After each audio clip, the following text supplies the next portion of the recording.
Guys, welcome back to the Sprint Podcast, including me, Corbry, and Bravo. And today we got a lot of talking points to talk about, including MMR, loot, economy, and a bunch of other stuff. We'll get Corbry started off with it. He'll give us some good talking points to talk about, and he's really passionate about this stuff. So, come on, Bray. Hey man, passionate.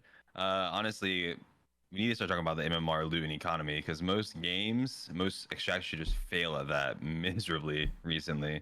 And Marathon really needs to come through with that, like more than anything. MMR? Wait, what'd you say?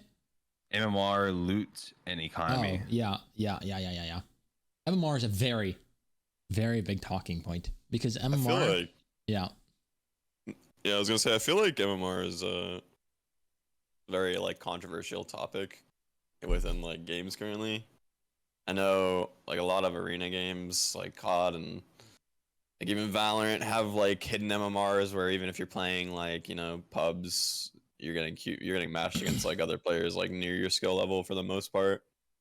And I don't know, like does Tarkov or I mean no. I think Cycle had a hidden MMR. Tarkov doesn't. Nothing. You can literally load in solo and go and get the 5-stack. So yeah, Tarkov is out. So MMR is interesting. I mean, Bungie has it in Destiny. From what I understand, I think there's an MMR in that game that you can't really do anything about. But so far, we know it's trios, right? We know it's trios.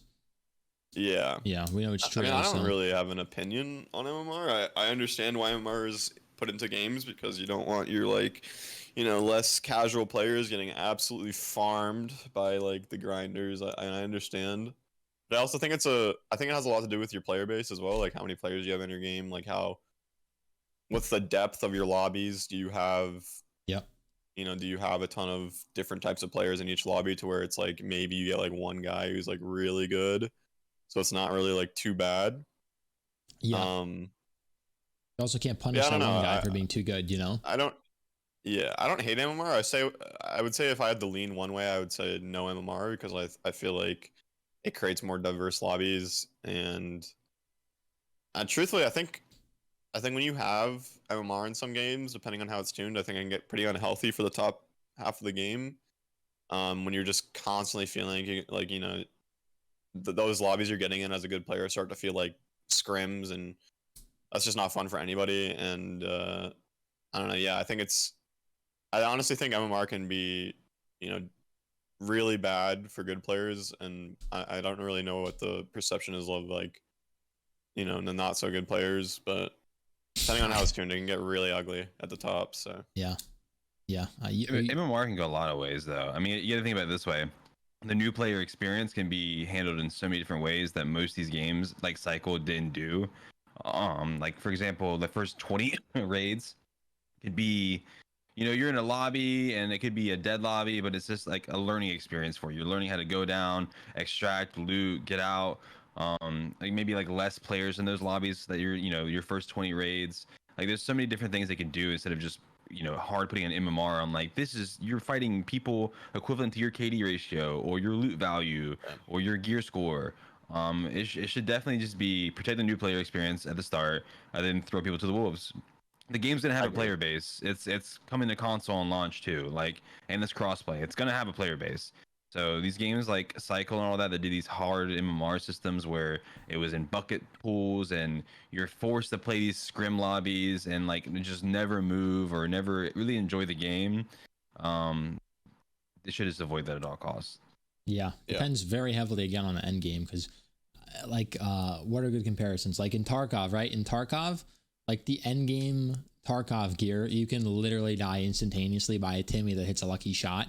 You really can, but so I guess it depends how the gameplay goes, it just all depends because we don't really know, again, the time to kill. We don't know literally anything. So MMR, if it's not, it could be non-existent if it's like quick time to kills like Tarkov, but again, like Psycho was, with a very strict MMR, you knew what the MMR was. You knew if you had the best gear in the game, you'd only go against the best people in the game. So it kind of relates back to like something like COD, right? Because COD has gone down the drain forever, right? Like in Black Ops, the original Black Ops, you were just in there. If you saw a Prestige 10, you're like, that's my guy. I'm gonna add him up. He's gonna carry me. You're gonna get some dubs, and it is what it is. Now, if you're a Prestige 10, all you're seeing is prestige tense and God. You know what I mean? So, yeah, it's not that I want MMR. It's that, like Bree said, it should just be a protective barrier, and then bye bye. You know what I mean? That's all it should be. So, but yeah, I don't know.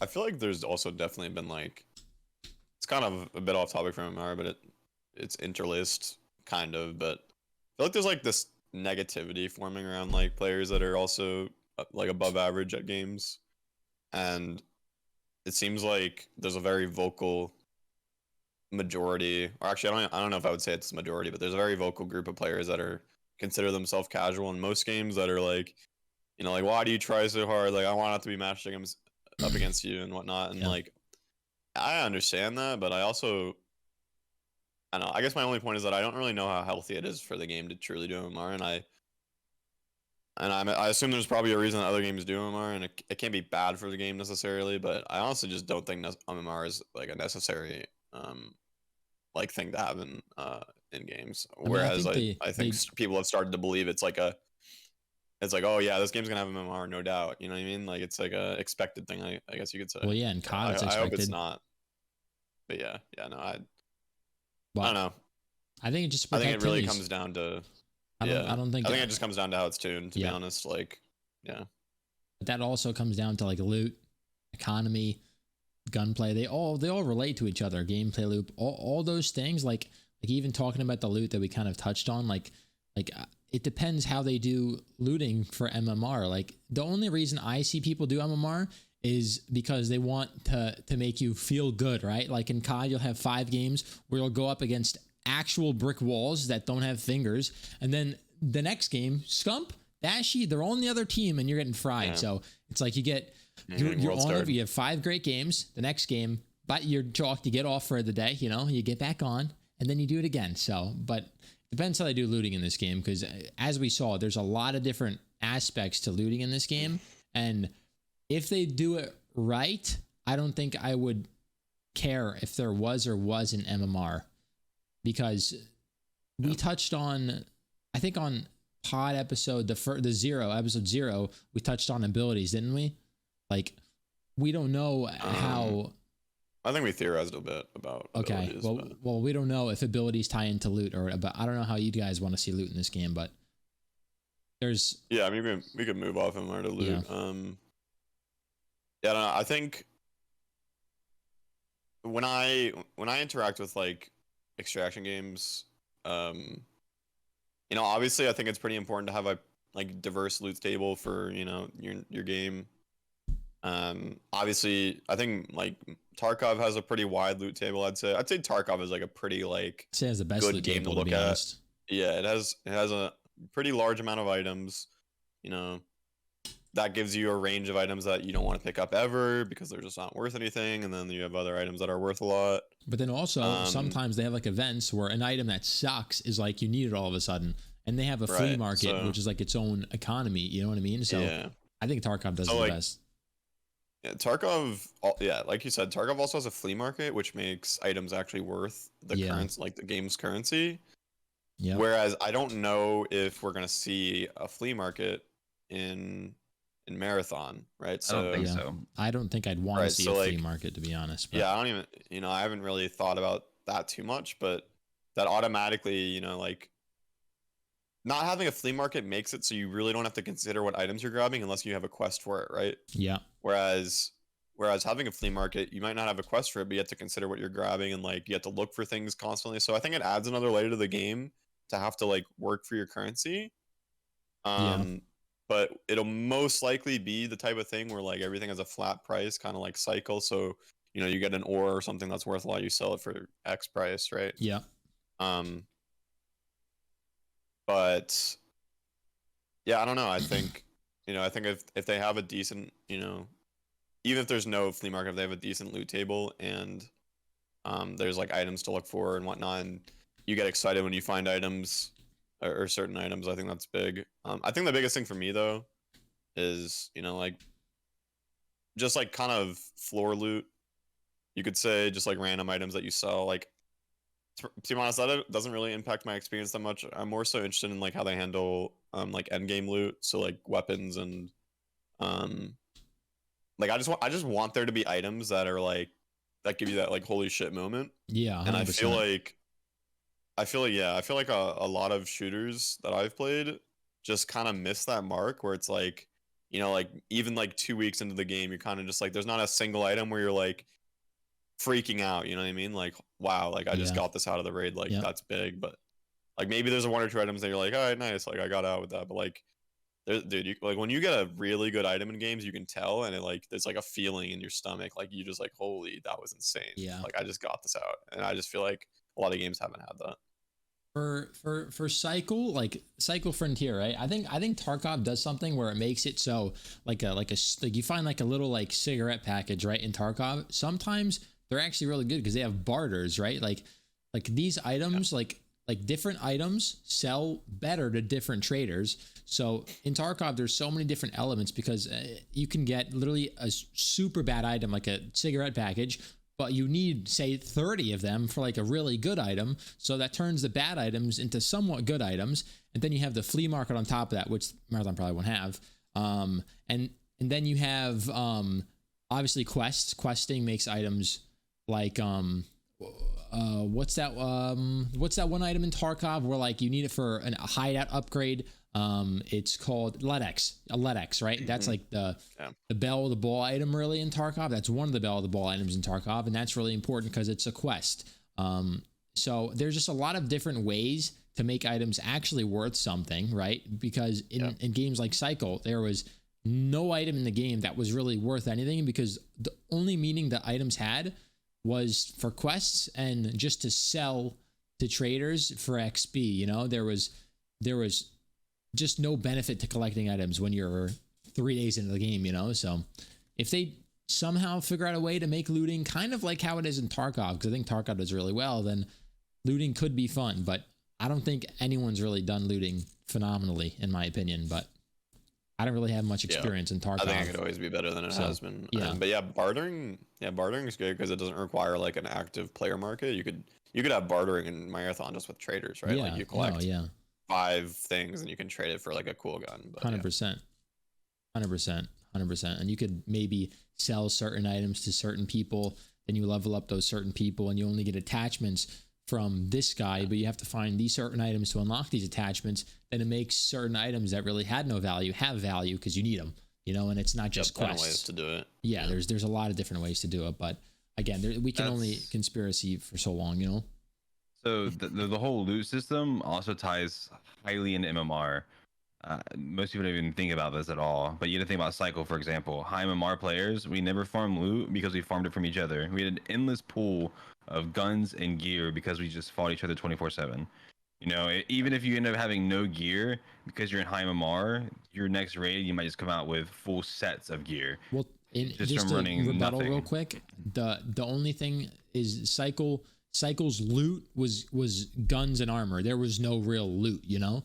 Like if you killed someone in Cycle, you weren't looking for their loot. You were looking for their guns and armor, you know? Yep. So there was never real loot.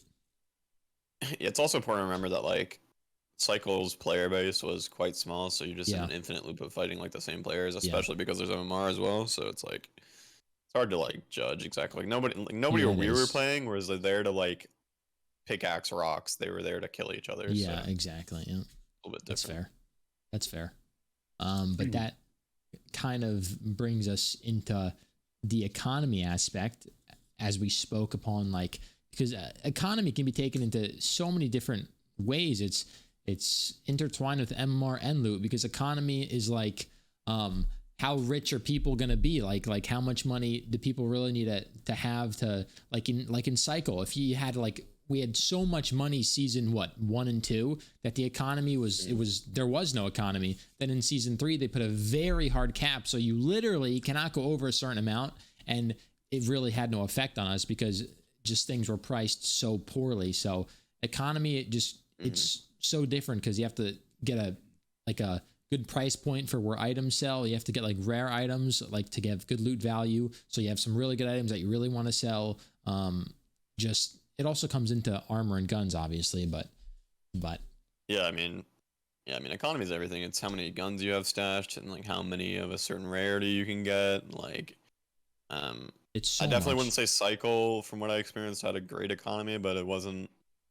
At times, I don't think it was the worst. Obviously, there were certain players that got like unbelievably stacked inventories, but I think for the most part, it was like, like above average players had an okay inventory. But yeah, I don't know. I think obviously Bungie has more resources to create a like healthy economy than Jaeger did for their game. I think that they have more experience with that as well. Like having Destiny. Destiny has like multiple currencies you have to balance, and then they know how to do drop rates of items from their experience with making Destiny. Um, yeah, I mean, I'm interested to see like where they go with economy. To be honest, like I don't really economy is kind of like a weird one for me because I don't really have any experience making a game's economy. Um, that's kind of, I mean, if we're talking about currency, it's a little bit more technical than something I think we could get into here maybe on this podcast because it can be pretty in depth with like dealing with currencies because I mean you're effectively making like a you know I mean you're making a currency like No, there's no other yeah, way to say you're it like literally, yeah. It's I mean like its it's own like country. you got to get it right. Yeah. Yeah, like you're making a currency and then obviously there's the weapon and item side of it to where like you want your weapons to feel rare if they're a rare type of weapon and there's a whole bunch of things. But yeah, I don't know. I think they'll be okay at it. I'm not expecting anything insane though. You know what I mean? Since you both have a lot more Destiny under your belt than me, it's Destiny's not like I don't know. It's not really an extraction or shooter, so you can't really compare it to economy. Yeah. But you guys have something like you get a gun, right? You get all these different types of guns, and everyone wants certain guns, but you also want really good rolls on the guns.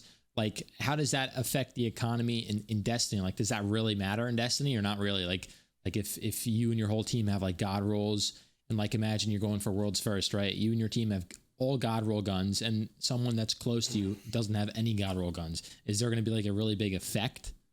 Yeah, 100%. God, if somebody has a better rocket than somebody else, that DPS is entirely different. Like if you're going for a raid, and let's say one team has just all rockets, no good rolls, like nothing at all going on with it, and one team has the absolute stacked rolls, yeah, their DPS is astronomically better than the other team. Okay. 100%.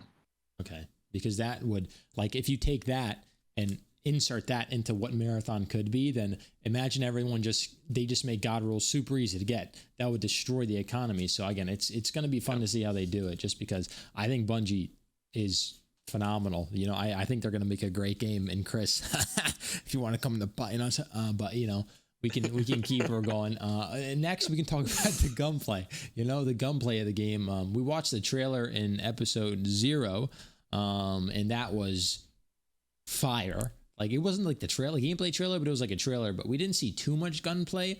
But we did see just a little bit. We saw some images of like a guy like hiding behind a corner, shooting behind the corner when he was looking. Yeah, blind firing. So there's gunplay is going to be really interesting in the game, just because I want to see how it acts. Like, is it going to be like Destiny? Is it going to be like more like a COD type? Like, I don't know what to expect. Yeah, I mean it's definitely hard to like.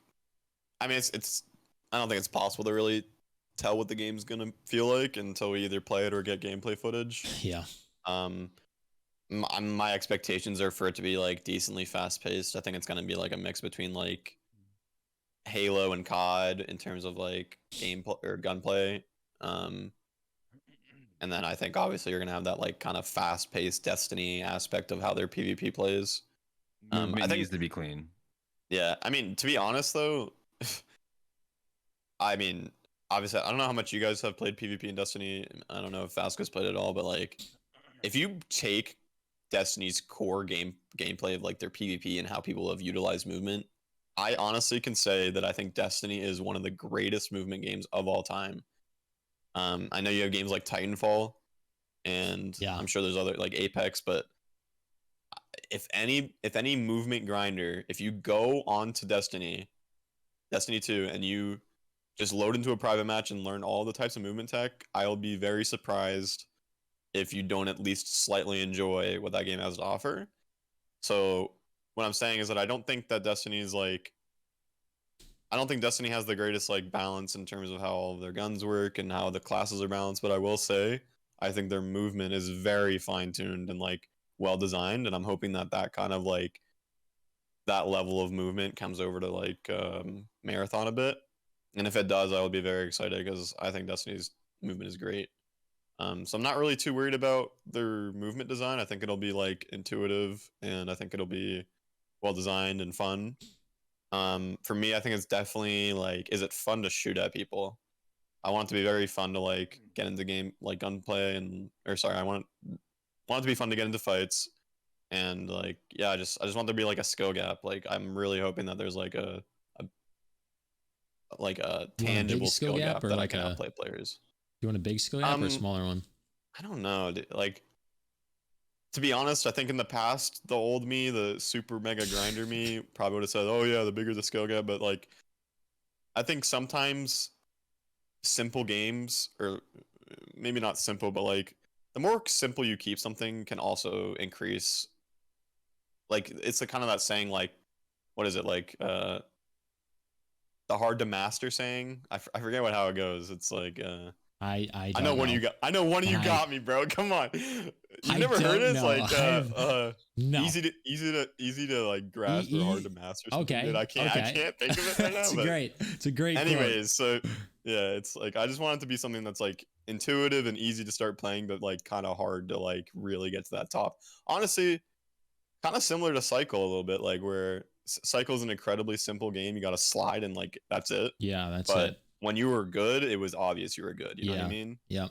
That kind of thing. Not something like And I also Fortnite, think, right? yeah, well, Well, Fortnite's insane. Well, yeah, the skill But gap in that game is crazy. yeah, no, I definitely wouldn't want to see a Fortnite level. Like that's Yeah. Fortnite became like basically how much time you spent like practicing your muscle memory. And like Yeah. I really don't want it to be that type of thing.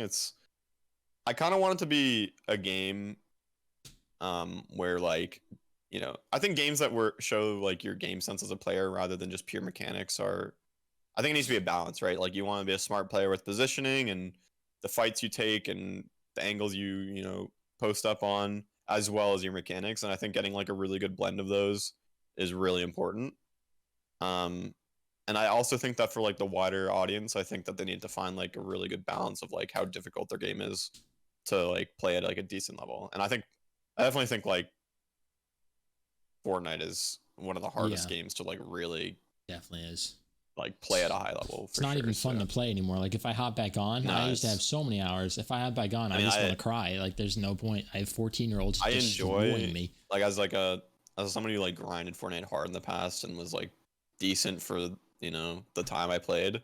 Yeah. Like watching it now, I still enjoy it, but like just trying to do some of the stuff that those players do now, like it would take me so long to like build the muscle memory to do that it's just like I'm not putting that time in, bro. It's Yeah. like so It's too long. yeah. Yeah, I agree. Yeah. I agree. It just depends on so many different things, like we talked about MMR loot economy and gunplay, right? But one of the main things, I mean, that it literally determines how the game is going to go. If it's going to survive past a month or carry on for 5 years like Fortnite, it's the gameplay loop. It's literally what it is. It's how are you going to make people get on day one, play for 18 hours straight, get on day two, play for 18 hours straight, and do the same thing for months. How are you going to do that? You know what I mean? That's Alright, that's the look. number one thing. Look, I played this game called Hawked recently. It was in a like open beta state, right?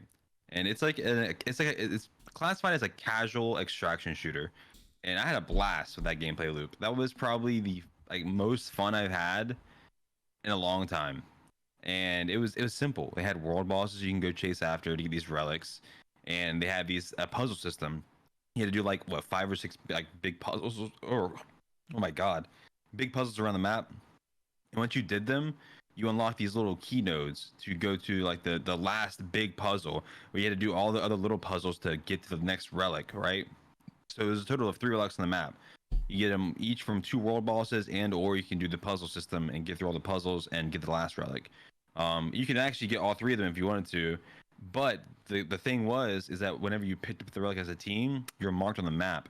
So it was like forcing these fights to happen, and like people were chasing you. It was so fun.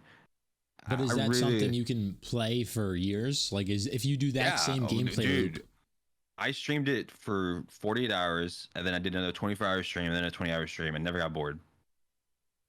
It was always fun. It was Well, always that's kind just of. doing I something. mean, I didn't have to do the puzzle. What we did multiple times was like we just did the world bosses while other teams did the puzzle. And then whenever they opened up the last puzzle room and they marked them on the map, we went after them. Right? Like Mhm. you could take that scenario and do it in so many different ways and play in so many different play styles. That was fun. Right now, obviously, like with a game like Marathon with the big AAA studio, it should be way more in depth. There should be way more going on the map yeah, besides just the relics, because that game just kind of only had the relic system going on. There's no like extra loot. yeah. But like That's a small that company. system alone was really fun, and something like that needs to happen in Marathon for sure. There's no like in that game by itself. There's no like loot. You're not running around like grabbing loot for your stash. That doesn't exist. But like when it comes to gameplay loop stuff, it was phenomenal. Well, I mean, that's kind of what Marathon's doing, right? We know there's with that big green guy, we have world bosses. We think we have world bosses. We know there's some type of puzzle because there has to be a world's first, right? There's something in that nature. I mean, they're definitely going to have loot because it's an extraction looter shooter and it's a big company, so they better have loot. Or I'm suing. But there's. He's joking, by the way. He's joking. Don't sue He's me. joking. Don't sue me. I have no money. But the gameplay loop I hope for is something that I love. Like, imagine I'm in a game, right? And they give me like a book, right? 1,000 pages in the book. They give me like a simple task, like destroy one robot, right? And you give me that task for like destroy 1,000 robots, but in between you give me like little checkpoints, and it's like if you get to this checkpoint, you get like something special. If you get to this one, you get a camo. Like for my gameplay loop is for me, it's not really about like the loot. I just love doing stuff like to show that I've done stuff. Like in COD, I would Extracurricular stuff. Yeah, exactly. Like in COD, I would get every single camo in the game because I had no life. I still don't, but that's something I would do because I like doing it. And sure, that's not really a gameplay loop, but that's how I'll come back every day and play the game. You know, I may not come back every day for the PvP, but I might come back every day for something else. So I think if they have a lot of different things for a lot of different people, because you're going to have so many different types of people. You're going to have people that are sitting on a couch playing on a 72-inch TV. You're going to have people an inch from their monitor, you know what I mean, that strive for PvP, and you need something for each different person, so we can have people that play the game every single day in whatever style they want to play, you know. So that's what I want to see as a gameplay loop for me. I think well, one of the things we know that's confirmed with the game is that there's gonna be a leaderboard system in the game. Perfect. And for I mean, like obviously I'm a leaderboard climber too. I like to do that, but like that's also a gameplay loop for a lot of people. It's coming on every day and trying to see how high you get on that leaderboard. That alone is leagues better than most of these extraction shooters. Like that is a loop by itself. Like people don't realize that. Like you will log on every day just to grind the leaderboard. So many people do that is it's gonna be a key aspect of looping everything. Well, yeah, it's perfect for the grinders like you know. Like I won't do that, but people like you will, you know. That's how you'll come back every day, you know. Yeah, exactly. They're covering multiple different things. I think gameplay loop is definitely like, without a doubt, the most important part of a game's longevity. There's like so many avenues to talk about with gameplay loop, but I think some of the most important stuff for gameplay loop is just like end game. I think a lot of players, for the most part, will reach the end game of like most games. I guess Tarkov. I don't know if Tarkov, you could say Tarkov as an end game besides like getting your traders to max, but like, I think like the biggest L I see in most games is just that like once you get past that like first hill of like the climb, you start to realize there's not much like left to do, and it's like the game is what you make of it at that point, and I think that's like really not great because some players, they don't want to have to try to like think of challenges for themselves to do and like make the game harder for themselves. They just want to see a task in front of them that makes sense and like something they're happy to actually grind for and go for it. And I think that a lot of games focus so much on their early to mid game and like, oh, is this experience fun, or like are they having a good time in every single avenue, and I think they kind of like exert all their energy and focus into like making that early to mid game like start of the wipe kind of fun, and they just completely neglect the fact that like most players will probably be reaching endgame at some point, and then once they reach that, they're gonna realize there's not much else to do. And I think there's a ton of creative ways to like have a good endgame. World bosses and like random events are one, but there's a ton of stuff I would talk about in a separate podcast. But Yeah. I think endgame is extremely important. And like I don't know. I really hope that Bungie or the Marathon devs are able to like nail that. And then also obviously, yeah, I talked about earlier, but I think that like just weapons and loot is like really important for gameplay loop. I definitely think if they're having an economy issue where like the best guns are something you can easily get, and you just have a ton of stuff, you're gonna be less inclined to like really go out every time and like try to look for those things, and it's just become like a PvP wasteland where everybody's just running the best stuff, and I think that could be a really big issue. So Yeah. The thing is about best stuff is like it's kind of like Cycle, for example, and a little bit of Tarkov. I mean, Tarkov has the world boss like thing going on with it also, which is good for like have this gear. What am I gonna do with it? But Cycle for a huge thing is like you get all this exo gear, and then you're just like, what do I do? Like I guess just PvP. So like Destiny's that really answer that. Like whenever I have like these items, what am I gonna do? What am I going to do with these items? What are they designed for besides just being a PvP machine, right? Is there more to it? Like what's the depth behind it? Yeah, like what if there was like we know there's going to be some type of, I don't know if it's going to be a raid, but we know there's going to be some type of event, right? Like there's going to be world bosses, there's going to be hard bosses. Like I hope that they make it so say there's a gun that has some certain perks on it, and that those set of perks that you get are really good against this boss but not against that boss. So once you somehow find or roll or build said weapons, you're basically inclined to go do certain bosses. That's what I want to see for like for certain end game loops. Like I want to have grindability, but also it's so like, are you saying you'd like to see like a really good balance between like PvP and PvE loadouts, like to where you have to consider both? Yeah, 100%. Yeah, because I think because this game is obviously going to be PvE as well, and endgame you obviously if the dog's barking. went nuts. If can you hear the dog or no? Yeah, a little bit. Okay, well it's let me close my door. You go. Yeah, go handle that dog, bro. But no, I was gonna say before his dog started barking, there's a new game, or I don't know if I should say new, but there's a game that just hit early access called Dark and Darker, and like they're having an issue in my opinion, they're having an issue with like their balancing between team comps, because there's classes in that game where it's a PvP and a PvE game where you like, I mean, it's just an extraction game essentially. Like you have your PvE bosses and ads to kill, and you also have PvP to interact with. But they have an issue in that game where you're not really forced to interact with like half the game, which is the PvE side of it, if you don't want to. And there's like, there's teams or trios of people that just like completely ignore the fact that there's like pretty fun bosses to do on the lower floors of the level of the game. Sorry, because there's like the starting floor, and then you can go deeper, and on the second floor there's like a boss you can fight. We're talking about Dark and Darker Basket, by the way, Okay. or at least I am. But I think the issue is that like they don't require anybody to go down to those floors and fight those bosses. So you get people who are trying to have a composition of team classes that make sense to fight bosses as well as like kind of compete in PvP. But the issue is that you have other teams that are strictly focused on PvP, and they don't have to worry about the rest of the game. So that kind of impacts the fun that I'm having as a player who wants to do both.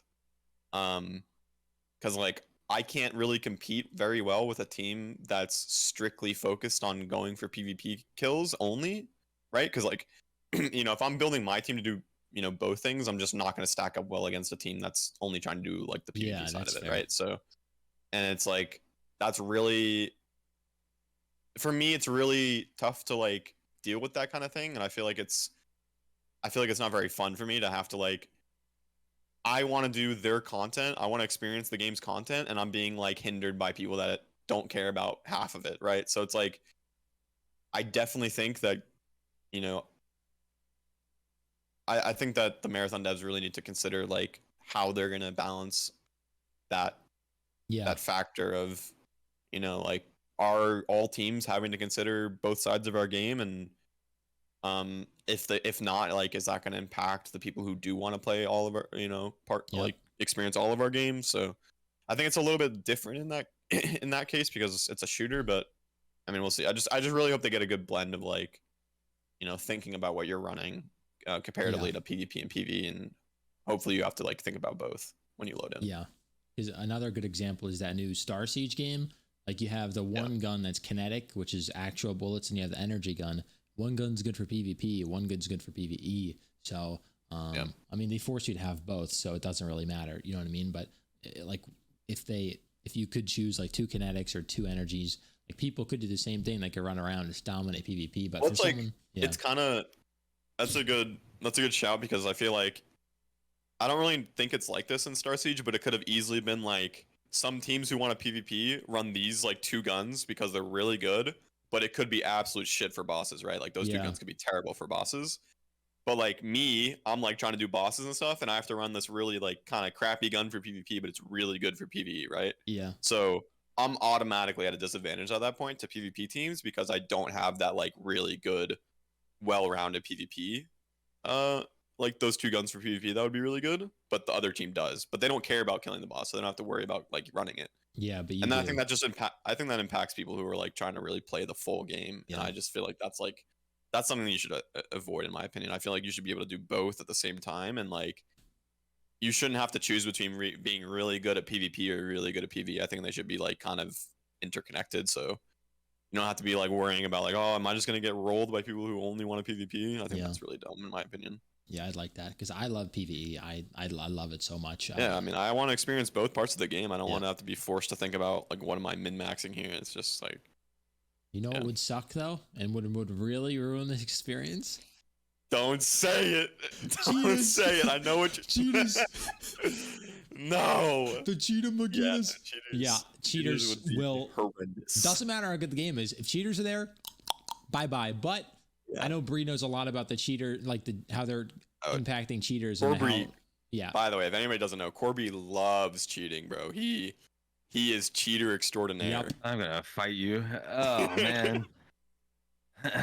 I mean, honestly, they're gonna handle cheaters just fine. It's Bungie. Like, I mean, yeah, no, it's. I mean, like, currently there is a cheater problem in Destiny again that's going on, but I mean, they're handling it like they've always done, right? And like, not just that, but like, I don't want to bring like lawsuits into it, but Bungie's also had some big lawsuits against cheaters and cheater companies that I feel like is it makes cheater companies second guess ever like cheating or making cheats for a game made by Bungie at this point, right?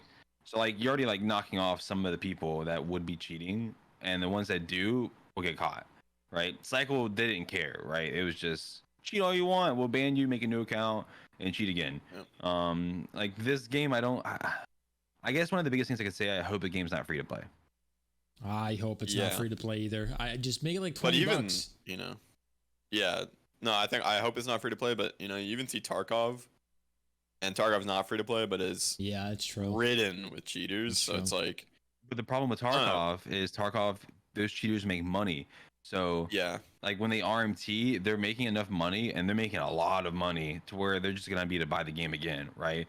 If we eliminate like things like flea market and just trading in general, then like there'd be so many like so much less cheaters going on if you can eliminate RMT and eliminate free to play. How are you gonna at the end of the day when we drop gear? Like it's just so hard to not to make it so cheaters can't do that, because it's a, you know what I mean? Like, it's an extraction looter shooter. Like, Tarkov started doing it. It's like, you can't bring your friends like these crates and stuff because they just disappear, right? So they. So here's the thing with all right. So I'm gonna like get into a little like detail with that, because what most people don't realize when it comes to RMTing is that people that cheat and do RMT they're cheating and then putting all of that good gear on an account, and like basically a mule account, right? It's the account that has all the gear. It has no cheats on it. It's just there to transfer the gear to another player via RMT.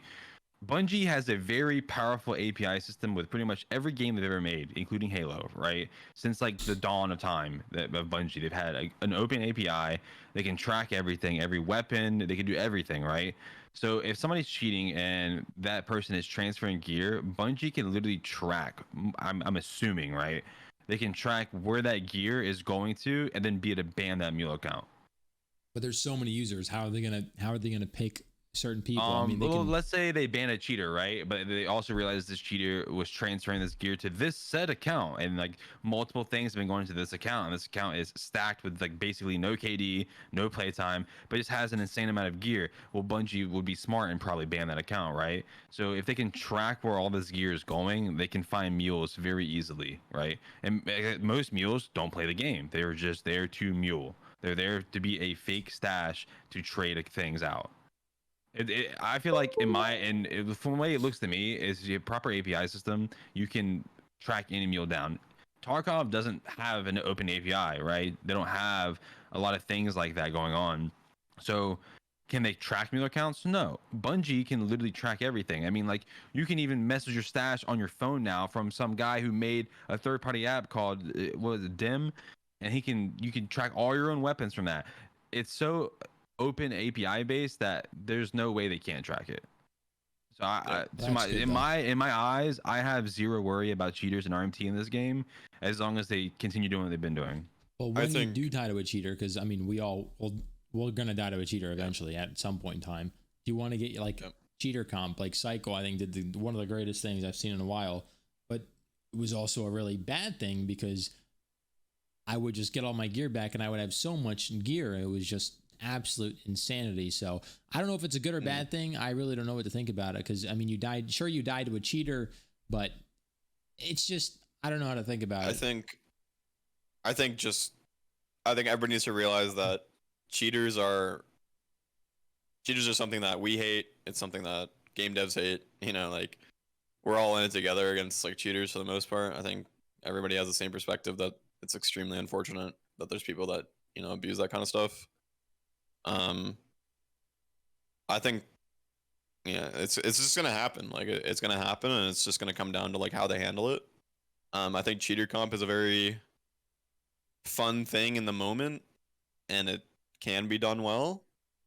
And like you know, like when you see that cheater comp in Cycle, you get really happy because you're like, oh, I got my gear back, but you kind of don't really think about the ways it can be abused because you're not abusing it for the most part, but there are going to be people who do abuse it, right? Yeah. And then you have like the Netflix, the economy. In my opinion, there's no real way to like stop duplication because you could just, you know, there just isn't. Like you can purposely get banned and just duplicate something over and over again, or you know, you can have your friend who's cheating kill you and then they get banned on purpose, and you could like theoretically you could do like 50 raids, right? Where you bring in the same god set and have your friend kill you, right? Yeah. Or until they get banned, right? And then you'll get cheater comps for all of those deaths, but he's giving you your stuff back at the same time, right? So now you have 50 times, or I don't know if that's the right math, but I don't know. Anyways, you have a lot more than you have some exponential. Yeah, you have some exponential amount more of the item than you should, or whatever. I'm not good at math, but yeah. Point is that it's very risky to implement something like that. And in my opinion, if they can avoid, I think part of the reason Cycle had it is because it was so bad to where it was like, okay, we have to do this, or these people are going to be pissed. And in my opinion, as long as it's like, oh man, I finally died to a cheater, like that sucks, but like go next, I got loot, like it's fine. And it's something you see like maybe once a week or, you know, every few days, like I can get over that. And I'll accept that it's just a fact of the gaming community that you can't really dodge. And I just hope that's, you know, I think people just need to understand that's like, there is literally no way to guarantee no cheaters on your game. It's just, there's too much money behind cheats. There's very smart people making cheats. It's like a virus, bro. You cannot ever have a world where there's just no like evolving level of viruses that just, you know, they adapt is what I'm trying to say. They're always going to adapt and they're always going to make cheats because there's money behind it, right? So It's not even just money. Um, Some people just like the feeling of people thinking they're yeah. good, right? And like Well, they have sorry, a I meant leaderboard system, and people are yeah. gonna want to abuse that leaderboard system to be on the leaderboard and make people have the assumption that they're good at the game when in fact they're just cheating. I just meant for like the cheat makers. Like they're always gonna Oh be yeah. making cheats as long as they can make a buck off it, right? So, but yeah, for the people who buy cheats, there's a plethora of reasons those people can do what they want to do, obviously. But Yeah. I mean, it's gonna happen. No matter, it's gonna happen. The game's gonna have cheaters. You just, I don't know how they're gonna how prevent well they it. handle it. Yeah, just they have to handle it well, or else it's gonna be absolutely chalk. But I don't think it will, because Bungie's pretty good with that. And they have to Brian. slap a lawsuit on Brian. someone, slap it. You know what I mean? Talk to them. You know. But talking sort of about cheaters, and it could be our last topic of the day before we get into some questions. They're not really cheaters, but they can be. Aim assist. Aim assist. That was an insane segue, bro. That was unreal. That was actually unreal. Aim assist. Yeah, I mean, it's always the same thing with aim assist. You know, as a keyboard and mouse player, I think that a lot of games are overtuned. But like, well, I mean, what can you really say? It's you literally have a form of aimbot on an input. It's not But it's not needed. insane aimbot, but it is It's an needed. artificial aiming system that is helping you aim. Yes, and you need it's it. not the same. No matter how you look at it, it's not the same as somebody controlling a mouse. No matter how much more control you have, it is still a human using their reflexes Yep. to control their aim, whereas controller has a heavy amount of aim assist. And the question is, how well can they strike a balance between the two inputs? And I think Halo's gotten a bit better. Destiny is still quite bad in my opinion. I mean, Apex is horrid. It's you know, based on the current landscape of Destiny, I can only assume we're gonna struggle a bit, but I'm praying for the best possible outcome. Yeah. For balance on that. Well, to be fair, I think that console players make up a much larger portion of the population of a game if it's cross-platform than PC players. So I think their main goal is to make the controller players happy, because that will make the console players happy essentially. Because there's 100% more controller players than mouse and keyboard players if like this game goes cross-platform. I don't think there's a chance there's more mouse and keyboard players. So I think they're just going to try to appeal to them, which I mean it's fine, but again they have to tune it correctly. But See, you would be surprised of how many people actually quit playing games that are cross-platform because of aim assist. You would be surprised of that number. Well, people are still going to play it. It doesn't matter. I mean, there's 100% yeah, people more are going to play players. it, but there's no reason to have people quit a game because something is too powerful. Correct? Well, yeah, they shouldn't quit. No way. No. So here's the thing about this. Halo recently implemented aim friction to mouse and keyboard about a month ago, right? To combat aim assist, but without nerfing aim assist. They wanted mouse keyboard players to be able to play the game and have a competitive scenario against controller. And whenever I tell you that even giving aim friction to mouse and keyboard didn't make a difference, it does not make a difference. What does that even mean? Does it feel better? So what it does is that if I get somewhat close to you, I'm going to hit you. And if I'm rotating my mouse and I cross against you, my mouse is going to slow down, right? So if I flick on you, I'm more likely to land on top of you no matter what, right? I feel like I would mess up my aim more. It's good, but there's no aim tug. The thing about aim assist is that there's aim tug, right? And what people don't realize is that means micro adjustments. Whenever I'm strafing against you or I'm moving very fast in front of you, you know, the controller is going to automatically track me pretty much, right? It's in like if I'm going right, but then I turn left, that controller input is going to magically turn left also slightly to help better track that target. I don't know if people realize this, but the hardest thing to do on mouse and keyboard is track at close range, right? It is hard. It is not easy. It is very hard. It's hard to master. It's hard to get good at. And people that sit there and say, you have your whole arm, you can figure it out. That is the most unrealistic thing I've ever heard in my life. Go play Apex for a day and tell me you one clip with the R9 at point blank range 24/7. You don't, right? Nobody does that. Not even pros do that. Pros still miss one mags, like, because it's hard to do. The problem with aim assist now is that these game companies want players to feel good when they play their game. I did so much right there. I feel so good. because now they're going to come back and play the game more. Aim assist has been overtuned for the past couple years because they want casuals to feel like they're on the verge of pro, right?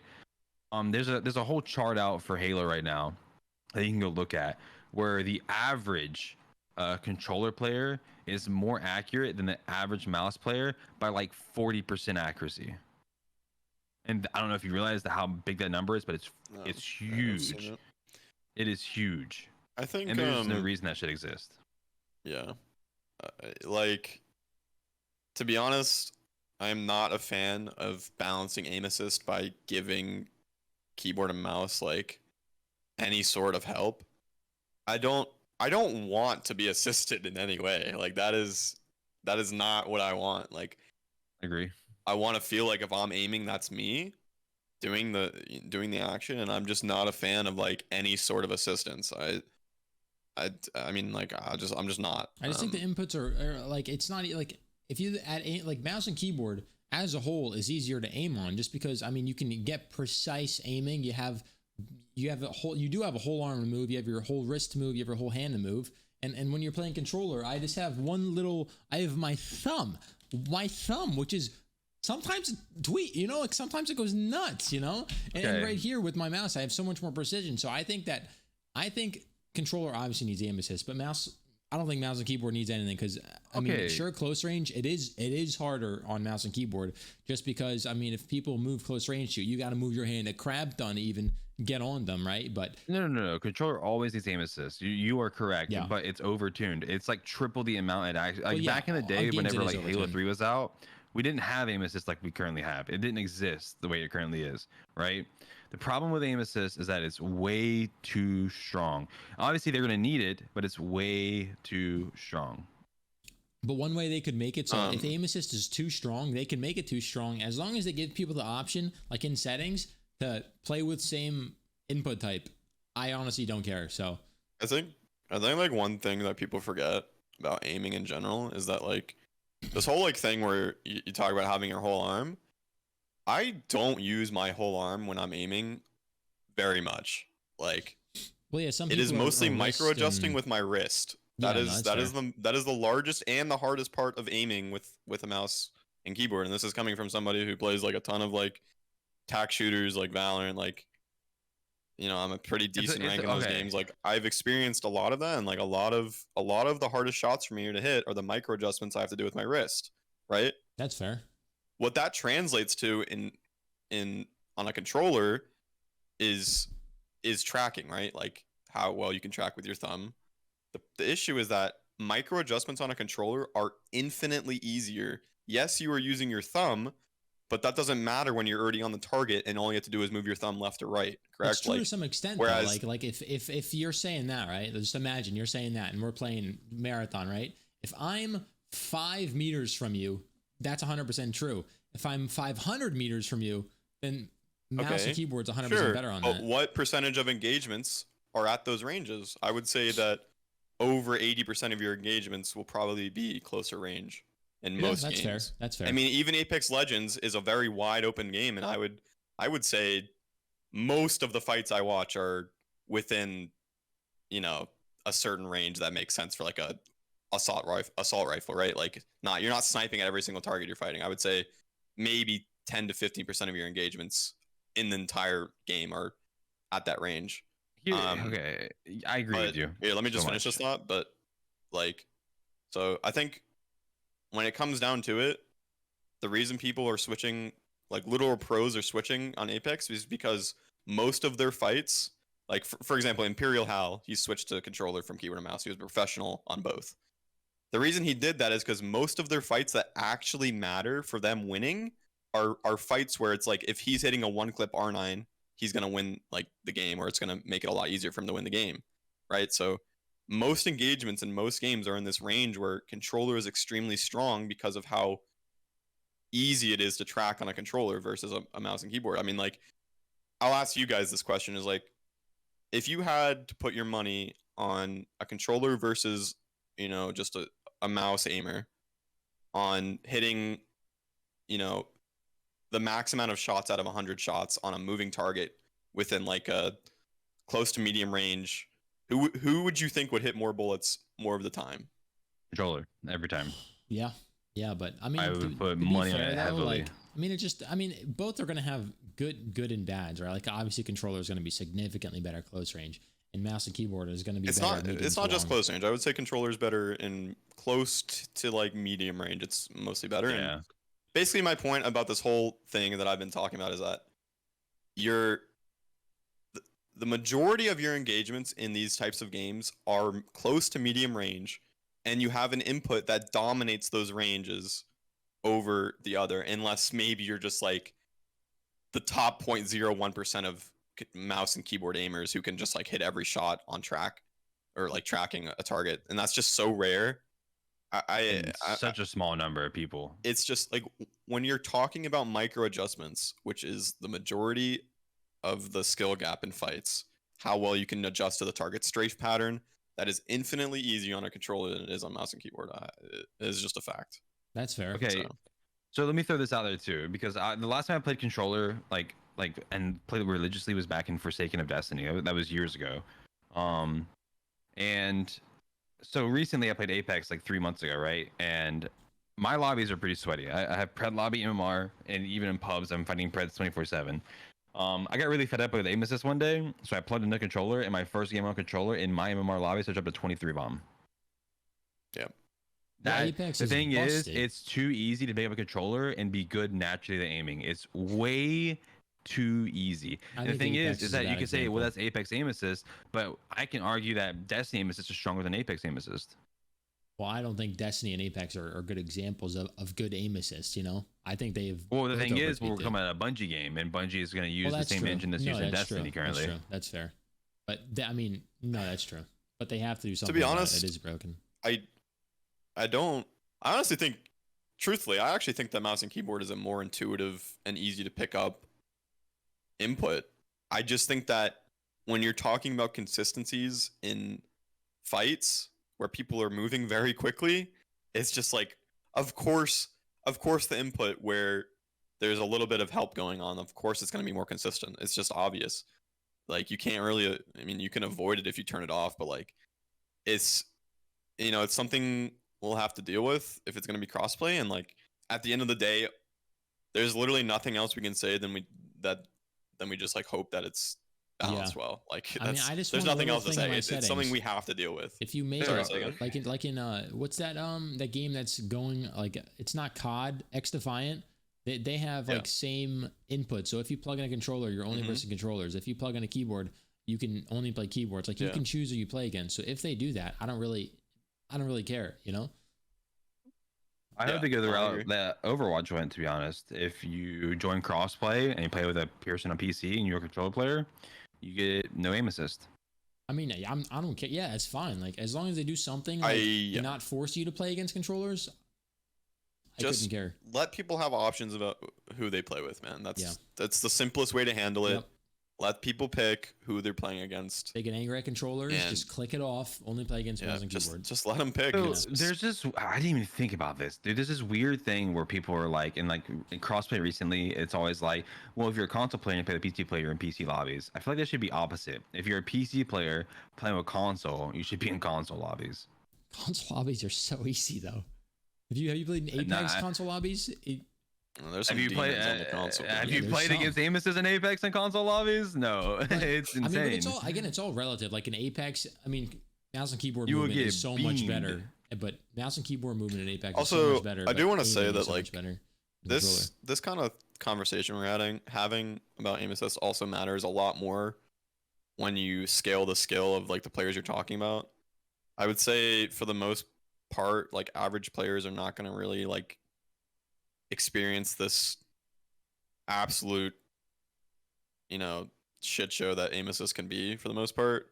But like once you really start getting into the top tiers of like gameplay, that's when you really start being like, okay, this guy has to be on a controller. Like, you know, like there's no way he's tracking me like this perfectly, right? That's when you really start to notice it, I feel like.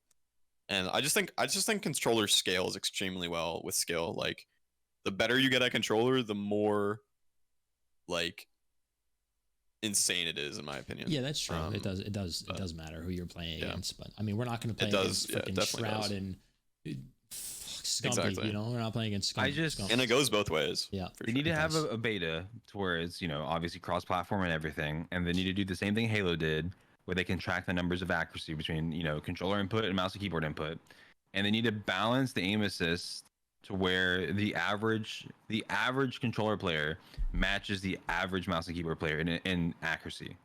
That is the only way to balance aim assist, is to make sure you tune aim assist and lower it to a point where it matches the average aiming K. That's it. That's the way you balance it. And obviously, like things like, let's say there's smoke grenades in the game and or shrubs and bushes. Like if anybody is in something like that, then there should be 0 aim assist, right? Because that just gives you away, right? Yeah. 100%. Yep. That should be gone for one. That should, hopefully they actually listen about stuff like that. But they need to take a beta and tune aim assist the way they think it's right. Look at the stats and then tune it accordingly. They should not just put aim assist in and forget about it, because a lot of people don't realize this, but it does kill games, man. Like, I hate to say it, but I get there's a lot of console players and there's a lot of aim assist and a lot of controller players that they just love playing. But like, you'd be so wrong to not think there's a lot of mouse and keyboard players. There is a lot, and they just give up on those kind of games. And that's a large portion. Even if it's 5,000 players, that's a lot of players. That's a lot. You gotta think of how many people play Valorant and CSGO. These are all mouse and keyboard players, right? Hundreds of thousands of players, right? That probably only play those games. Not all of them, obviously, but a large portion of them probably play those games because they know it's just mouse and keyboard, right? A lot of Overwatch players play Overwatch now and have played it more often because console gets no aim assist in it. No controller gets aim assist in it no more when you play in a PC lobby. Like, that is a large portion of players, and you can't just throw them away because you think you're gonna make more money off just having more aim assist. Like, Apex does that, and they won't listen to the community, and now it's to the point now where people are quitting and or they're all switching to controller, and it shouldn't be that way. Yeah, no, that's fair. It's this conversation could literally be 7 hours long of controller being broken, mouse and keyboard being broken, and both of them sucking. So Definitely should move on and just cap it off with let's try to balance it. Let's pick like 1 or 2 questions. Yeah, if someone wants to pick a question We or could two. do a few. Yeah. If you guys want to, leave some questions, top link in the bottom of the description. Join the Discord. It's one of the most phenomenal places to be on Earth. Better than Disney. Yeah, join it. True. Yeah, actually true. Yeah. All right, let's get some questions. Everybody pick one real quick. Try to not pick one we've already done before. I'm gonna pick this one right here. Shitty gear outplay better gear. Good one. Yes. Yeah. I mean, yes, but I think GameSense should always top no matter what you're wearing. If you have amazing, I'm talking like top like 1% GameSense, you should be able to turn any kind of fight regardless of gear. My view on gear is that gear should matter heavily in fights, but it obviously should always be possible to kill somebody who outgears you. But if somebody has progressed through the game for 50 to 100 more hours than I have, and I don't have the gear to match them, I should have to absolutely, almost mercilessly destroy them for me to get their gear. Yeah, you gotta have the opportunity. It should be absolutely horrendous.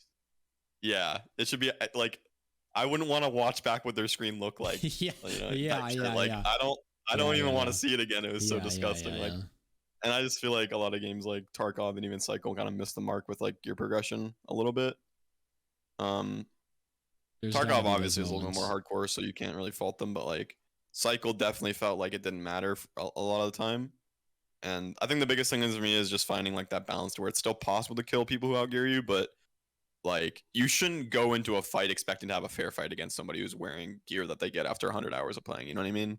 You should just understand as a player that progression matters for making games fun, like that, like shooter games fun, or sorry, extraction games fun. It's necessary. It's part of the game, part of the gameplay loop. And if you're going in with starter gear expecting to have a fair fight with somebody who has a insane set of gear, you're just wrong. Like, it's not how games should be played.